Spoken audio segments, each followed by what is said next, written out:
There is a precise moment when a person's mind ceases to belong entirely to them. It doesn't happen with a dramatic confrontation, nor does it require a grand gesture. It happens in the quiet spaces between actions, in the deliberate gaps left behind by someone who understands exactly how the human psyche handles an unanswered question. Most people move through life believing they're the authors of their own thoughts. They wake up, a specific face flashes across their mind, and they assume it is simply their own emotion driving the memory. They do not realize that the memory was planted days prior, left to mature in the subconscious like a seed in total darkness. The individual who placed it there is usually miles away, completely unbothered, perfectly calm, and entirely aware of the precise hour the mental loop will begin to turn. This is not a matter of luck. It is a matter of strict behavioral mechanics. To occupy someone's mind permanently, you must first understand the fundamental flaw of human programming. The brain despises an unfinished sequence. If you give a person a complete story, they will archive it and forget it within hours.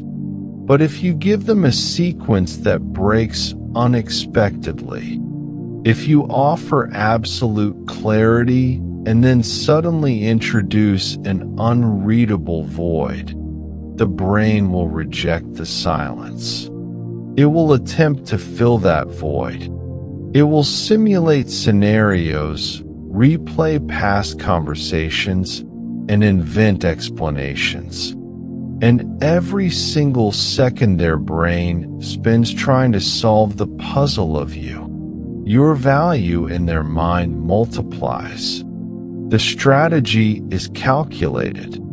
It requires a level of restraint that most people simply do not possess. Most individuals are too eager to be understood. They speak too much. They explain their motives, and they reveal their emotional blueprint at the first sign of intimacy or conflict. They want to be seen. But in the realm of high-status psychology, being fully seen means being easily categorized, and being easily categorized means being forgotten. The true behavioral analyst operates under a different set of laws. They do not seek to be understood, they seek to be studied. Imagine a room where everyone is shouting for attention, displaying their credentials, and reacting to every minor provocation. Now imagine the one individual who sits in the corner, elegant, observant, completely detached. When they speak, their words are measured, delivered with absolute certainty, and stripped of all emotional desperation. They offer a glimpse of intense depth, a hint that they possess a profound understanding of the world. And then, they simply pull back. They close the window. For the person on the receiving end of that interaction, the world shifts. The silence that follows isn't empty. It is heavy with unanswered questions. What were they thinking? Why did they stop? What do they know that I don't? The obsession has begun. The psychological gears have started to spin, and the other person is entirely unaware that they have just handed over the keys to their subconscious mind. The mechanisms of human obsession are not mystical. They are systemic. When you understand the psychological pathways that dictate memory and fixation, causing someone to think of you ceases to be a game of chance and becomes a matter of cold strategy. What follows are the 10 precise behavioral triggers that systematically capture someone's attention at a level so deep, it forces their subconscious to focus on your presence long after you have left the room. Let us begin the breakdown. The first trigger relies on the principle of the unfinished sequence, or what clinical environments call the Zeigarnik loop. The human mind is obsessed with completion. This is a cognitive bias that proves we remember incomplete or interrupted tasks far better than completed ones. When you engage with someone, you must avoid delivering a neat, wrapped package of yourself. During a profound conversation where the connection is at its peak, you do not linger until the energy dies down. You deliberately cut the interaction short at the absolute high point. A simple, calm statement. "I've enjoyed this, but I must attend to something now." No elaborate explanations.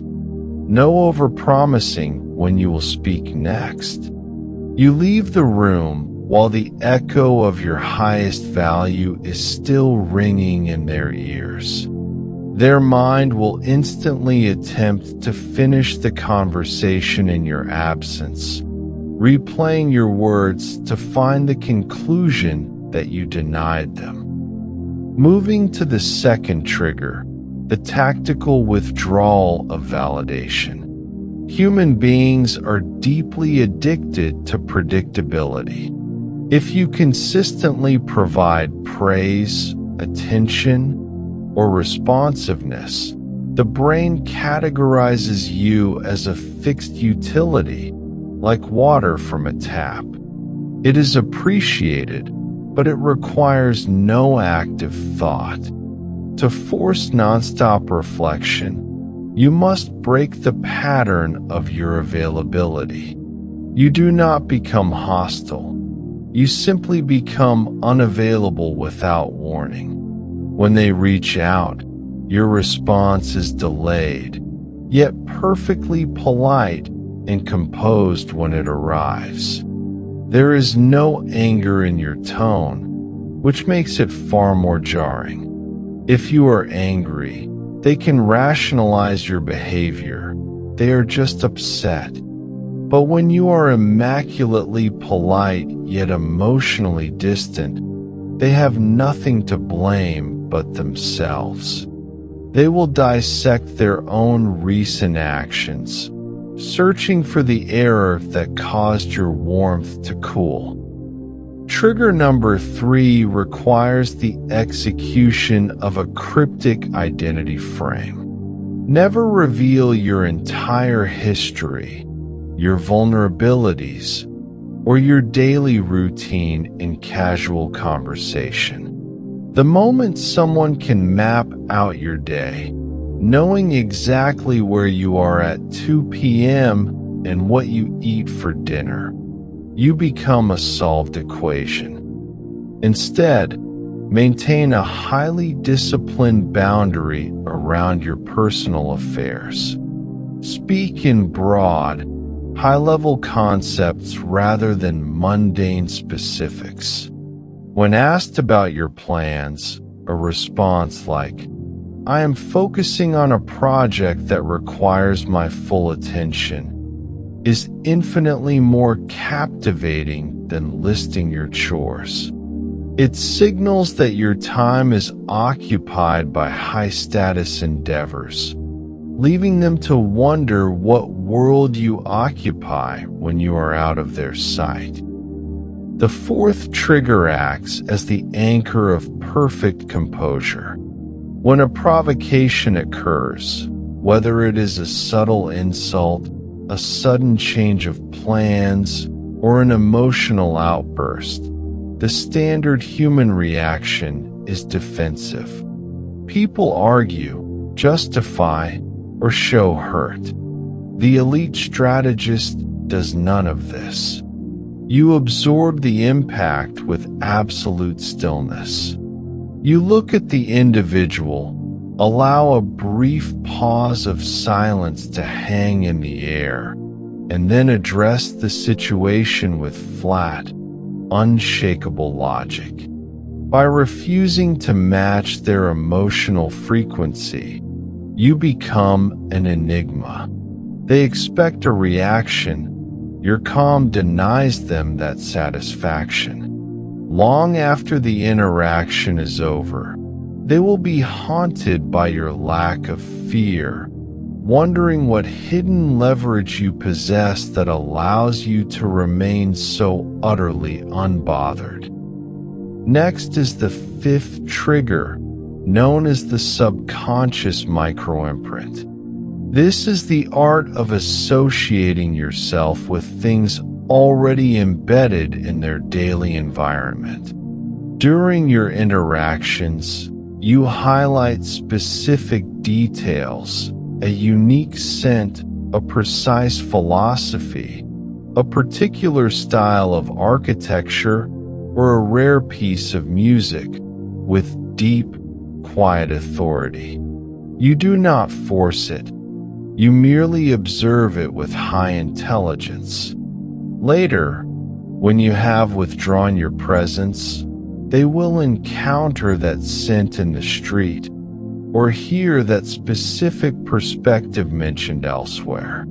Because the human brain relies on association, the environmental cue will instantly trigger a vivid mental image of you. You are no longer just occupying their mind when they choose to think of you. You have rigged their surrounding environment to think for them. The sixth trigger establishes the standard of high inaccessibility. People do not value what is easily acquired.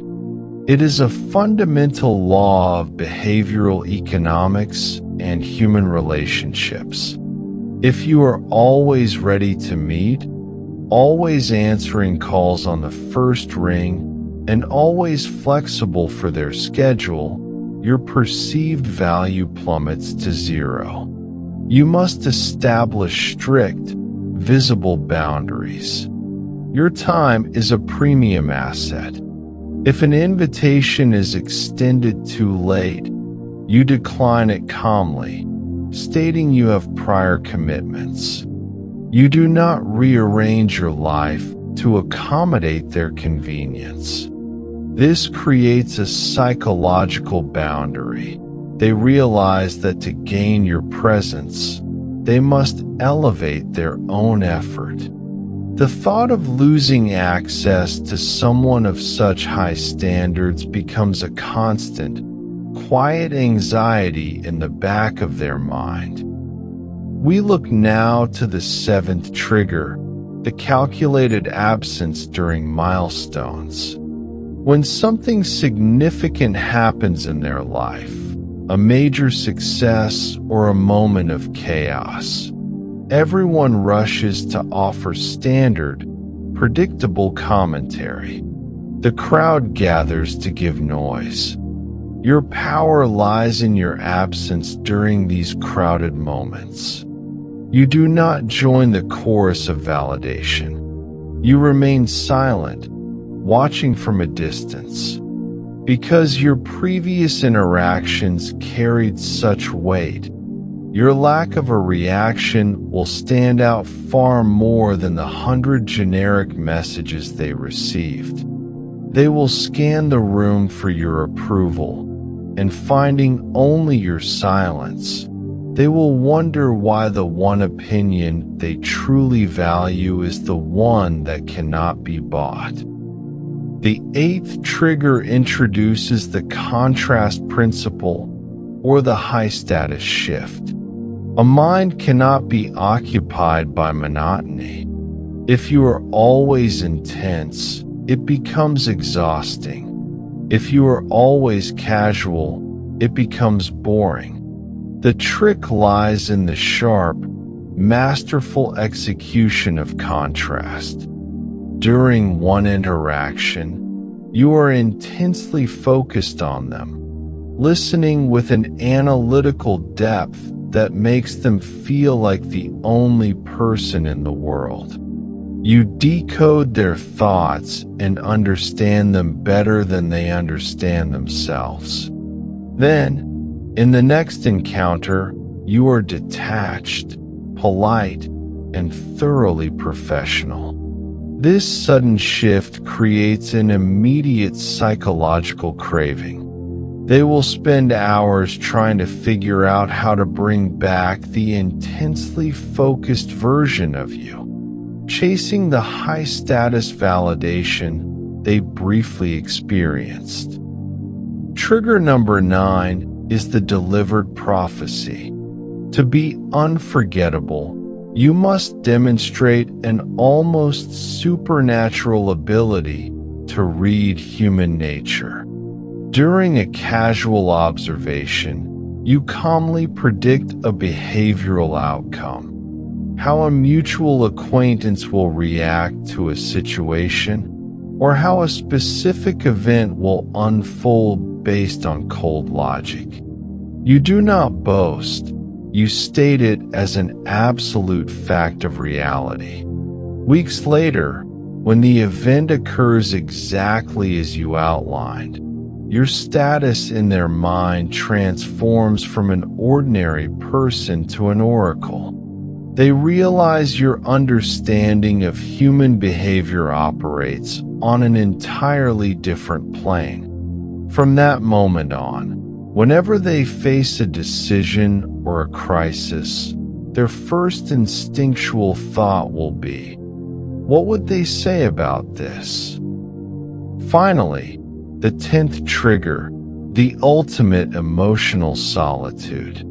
The final mechanism is the complete elimination of your need for them. Human beings possess a highly evolved radar for emotional dependency. They can sense, even subconsciously, when someone is relying on them for happiness, validation, or stability. The moment you achieve true emotional solitude, the state where you genuinely do not care whether they stay or leave, because your internal world is completely fortified by logic and purpose, your energy changes. It becomes an invisible, magnetic force. They realize they cannot control you. They cannot trigger you. They cannot manipulate your emotions. And nothing terrifies, fascinates, and occupies the human mind more than an individual who is entirely self-contained, completely unshakable, and absolutely free. Understanding these 10 triggers places an immense amount of psychological leverage in your hands. But leverage is entirely useless without the absolute discipline to execute it. Most who listen to this briefing will fail. They will yield to their emotions. They will break their silence. And they will return to their old patterns of emotional desperation. But the few who possess the restraint to master these laws will find that they no longer have to chase attention. They command it. If you belong to those few who choose logic over emotional reaction, ensure you do not miss our upcoming tactical briefings. Subscribe to the Logic Sentinel immediately and turn on notifications to secure your place in this circle. To confirm that your mind is sharp and that you have fully absorbed today's framework, type "The strings are moving" in the comment section below. Study human nature, maintain your solitude, and remain unshakable. Stay sharp, stay logical.